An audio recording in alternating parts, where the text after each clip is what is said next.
چې لکه آیا زمونږ د بیروکراسي یا زمونږ د حکومتونو عقل چې دی هغه دومره ناقص دی چې ته دومره غټ پراجیکټ دغه کې اول دا چې د دې ضرورت وکړو په هغې باندې خو اوس موږ نه منډه خبره کوو نه په دې هم خبره نه کوو چې یاره د دې بجټ چې دی څومره ځای ته ورسېدو ټیک شوه خو لکه زمونږ کو د پلانینګ یا زمونږ د دومره غټ پراجیکټ د ډیزاینرز د عقل دا حالت وي او د حکومت د سنجیدګۍ دا عالم وي چې وزیر اعلی صاحب وایي چې یاره جي وزیر اعظم صاحب ته ویلي دي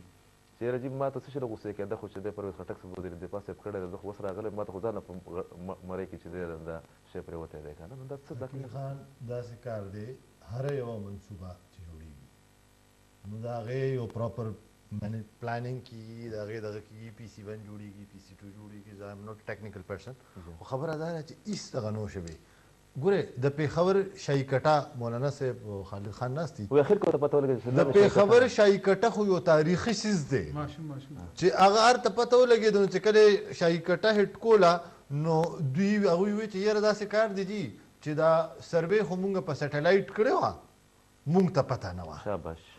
کله چې دا شی وشو یعنې دا تیارې یا د هوم ورک اندازه لګولی شي د دې نه تاسو اندازه لګولی شئ که نه دوی وایي چې جنګ لا بس داسې او جنګ لا بس داسې ښه هغه دلته کې چې دا شی وشو نو په دې باندې مولانا صاحب او ټول هر څوک چې ډېر ډېر په دې شي پوښتي هغې وایي چې دا ممکنه نه ده دا ممکنه نه ده چې دا په شپږ میاشتې کې جوړ شي نو پرویز خټک صاحب ووایي زمونږ پخواني وزیر اعلی اوس د دفاع وزیر دی د دفاع په دې معامله کې خو ما چېرته ونه لیدو پوه نه یم خو بهرحال هغه وایي دا ویلي وی چې دا خلک پورې دومره ډرامې کوي چې ویلي چې که دا د ورځې راغلی نو جادونه موږ راوړو نو هغه ووایي هغه دا ووایي چې زه ټیکهدار یم او زه په دې شي پوهېږم اوس خبره دا ده چې هغه ټیکهدار صاحب چېرته دی ټیکهدار صاحب ته دی ولګو شه که نه اوس چې دا خپل څه سنبال کا صحیح خبره دا ده چې د دې منصوبې د لاسه 40 کروڑه د دې مولانا صاحب په بلنې دغه 49 ارب انیشل کاست اوس ما خیال یو کم 50 اوس ما خیال چې دا سلو ته ورنږدې دی خو خبره دې کې دا ده چې اخر دې ته خلکو ته وایي ولې نه صحیح دا خبره قوم ته ښیي ولې نه چې د دې دغه او ذمهوار د دې څوک دي او بل زه په دې خبره باندې حیران یم چې دا نیب والا چې وایي د دومره پیسې والي دي دومره پیسې والي ټول ورځ خلک افسران د پسې ګرځي نو دا نیب ړوند دی نه په یو کیس ختلی دی که نه یو کیس ختلی دی بلکې ویل کېږي طارق صاحب دا چې هغه کوم 4-5 افسرانو چې کوم دي ډایرکټر لیول هغې چې دي هغه استعفاګانې ورکړې وې یا خالد ایوب صاحب په هغې باندې هغو کې یا د وخت نه مخکې چې دی تلي وو یا احتجاج یې کړی نو هغې وایي چې د هغې وجه دا وه چې هغو وې په نجم محفلونو کې خلکو ته چې وروره په دې کې دومره لانجه ده چې سبا به د پړی زموږ غاړې ته چې موږ پکې نه یو حکیل صاحب دې کې یو بله خبره هم ده خبره دا ده چې ستا په صوبه کې چې څومره هغه تېر حکومت چې کومه ای ډي پي کې کارونو هغه ټولې پیسې دوی بي آر ټي ته او د سوات موټروې ته دغه کړې ډایورټ کړې نو څومره کارونه چې هغه شوي تاسو چېرته په دې باندې یو پروګرام وکړئ دا ټیکهداران راوغواړئ پرون ماته یو ټیکهدار وي چې زموږ په اربونو روپۍ نښتې دي جي موږ څه وکړو خو خبره دا ده چې دا اوس سړی تپوس ته چا نه وکړي زه خو حیران یم تاسو وګورئ که نه طارق صاحب لکه دغه تنقید یا کریټیکل انالیسس په خپل ځای باندې خو موږ وکتل چې لکه پرون چې دی بیا خلکو وایي چې لکه کالاباغ ډیم په دغه کې جوړ شو په سوشل میډیا باندې خلک لګیا ماشومان لګیا په هغه روټو کې وروسته بیا یو مشهور تصویر ډېر زیات وایرل شوی چې هغه خرګاډی روان دی که نه نو چې بي آر ټي کا افتتاح که نه بیا ریسنټلی دا ټول به تاسو په نظر کې وي بیا د ګډو یو دغه چې و هغه روان وي چې یاره لکه تاسو هسې خبرې کولې په پي ټي آی پسې ده خو چې دی ګوره اوس لکه روان دی تاسو څومره پوهېږئ د ډېر وخت نه د سټوډنټ لایف نه تاسو درې واړه په پېښور کې چې د ټریفک یو خو دا هر څه به موږ برداشت هم کړو آیا تاسو اوس دا خبره موږ په څه بنیاد باندې کولی شو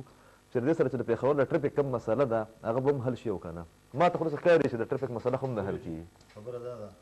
چې اول خو زه دا د دې خبرې تپوس کوم مولانا صاحب دې ټول ترونه چې دا مقبول اینډ کارلسن چې ده آیا دا کمپني په پنجاب کې بریک لیست شوې نه وه ښه نو ولې د هغې باوجود دا ټیکه چې ده نو دا مقبول اینډ کارلسن ته میلاو شوه دویمه خبره دا ده چې ګورئ پېښور چې دی پېښور هغې وجه مو ته وښیي خیر دی 16 بلیون والا خبره ورته وکړئ که خیر وټیور او تاسو وکړئ خیر دی خبره دا نه ده ګورې جي پېښور د دې ټولې پښتونخوا زړه دی او بله خبره دا ده یوازې پښتونخوا نه د افغانستان نه څومره خلک راځي هسپتالونو له راځي کاروبار له راځي دغه او بیا شهر کابل او جی او بله دویمه خبره دا ده حقیق خان چې بیا یونیورسټي روډ چې دی که نه هغه د پېښور مین آرټري ده تاسو د هغه ځای نه را شروع شئ ښه ګورې که دا روډ دی هسې چې دا اوس یې څومره کولو وکړو دومره کولو کړو ما خیال دی چې د دې مولانا صاحب ډېر خلک دا خبره کوي او دا دغه هم شوی خو اوس خبره دا ده چې د سټیشن مخې ته څو ځله دا شیزونه مات شو جوړ شو ما خیال دی دا ریلوے سټیشن ستاسو د پریس کلب مخې ته یاره 15 شپږ ځله خو تاسو خیبر بازار ته لاړ شئ د خیبر دومره بازار خوفناک تاسو خبره کټ کومه دا بری چې کوم ورکړي دي هغه دومره خوفناک دي چې ما د لسو کسانو نه په خپله اورېدلي تاسو هم خلک وي هغه وایي چې موږ د یارې نه لاندې چې دی که نه په موټر کې پکې نه شو تللی دومره عجیبه یو خوفناک شکل یې ورله ورکړی دی حیات آباد ته ښه ګورې لکه په کار بیا دا وه چې دوی دا کو نو لږ دا لینک روډ چې دي دغه لږ پورشن د رنګ روډ پاتې و هغه به یې کمپلیټ کړو دا شاته کینال روډ دی یا رنګ روډ دی یعنې تاسو وګورئ نن څونه ورځې وشوې په حیات آباد کې خاص کر دا دی اجمل صاحب خټک والا دا چوک چې دی دا باغنانان سره داسې ټرافیک جیمي داسې ټرافیک جیمي چې که سکول ته ماشومان بوځي کراولې درته چې خدای پاکه تاسو په عذاب کې یقین وکړئ چې دا خلک ذهني مریضان کړو ستا درې غټ هسپتالونه چې کوم دي هغه په یونیورسټي روډ باندې یا په حیات آباد کې دي او هلته کې د خلکو اکسس چې کوم دی هغه نشته څنګه چې مولانا صاحب د امبولانس خبره وکړه بابر زموږ د یو ملګري زوی چې دی هغه ایمرجنسي کې را دغه شوی هغه د ماد روډ نه په 2 نیمې ګنټې کې تاسو یقین وکړئ دغه ته رسېدلی حیات آباد تاسو سوچو کې جي خبره دا ده آخر سوال دا دی چې مونږ دلته کې څلور کسان ناست شو مولانا صاحب خالد خان تاسو ماته دا ووایه په ایماندارۍ راته ووایه څه هغه د بغضماوي نه وایم تاسو ته په دې پښتونخوا کې حکومت ښکاري خدای شته که ماته حکومت ښکاري چې دا څنګه حکومت دی لکه نه وزیر شته نه هغه شته د ماشومانو ټوقې جوړې کړي دي چې خبره ورسره کوي او هغه ځای کې نه او دوی به دا وي چې نه جي موږ سره خو د تعلیم هم پوره هر څه شي پوره ټیم دی پوره پروګرام سره راغلی د هیلث پروګرام را سره شته هغه را سره شته دا را سره شته او زمونږ دا ویژن نو ویژن خو نه خو ټلویزیون ما ته خو ټلویزیون په ټلویزیون مو وکړو خو اوس خبره دا ده چې اخر تپوس به څوک کوي خدا وایم په کار چې دا ټول خلک را پاسي تاسو سبا چې دی په دې سلسله کې پریس کانفرنس کوئ څه ټایم دی هغه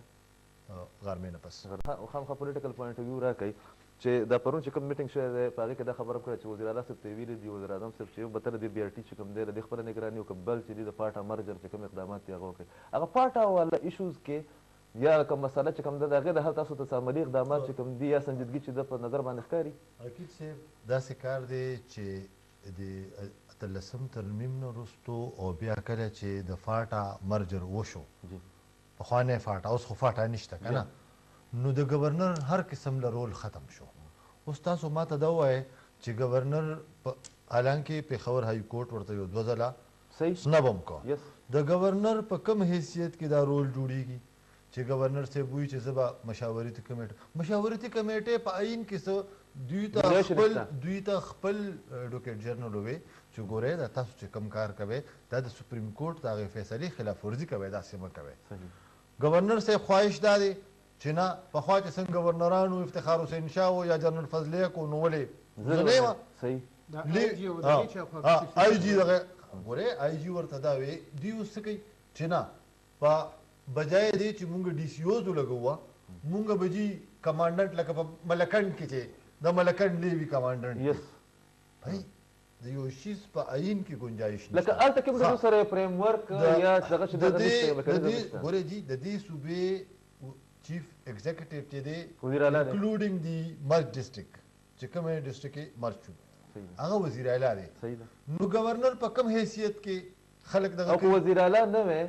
نو بیا به دا نن چې کوم په میډیا کې هم حکومت جاری کړی کوم سټیټمنټ نو بیا به وزیر اعظم صاحب چې دی نو هغه به وزیر اعلی صاحب ته نه وي چې ته د دې نګراني وکړه دا ډرامې چې پلان کې دی ته پولیس والا بوځه اول ته د دوی پیډ ملکان دي هغه ورپسې راوغورځوه او هغه مظاهره وکړه دا خو هسې دی خو هم سره کوي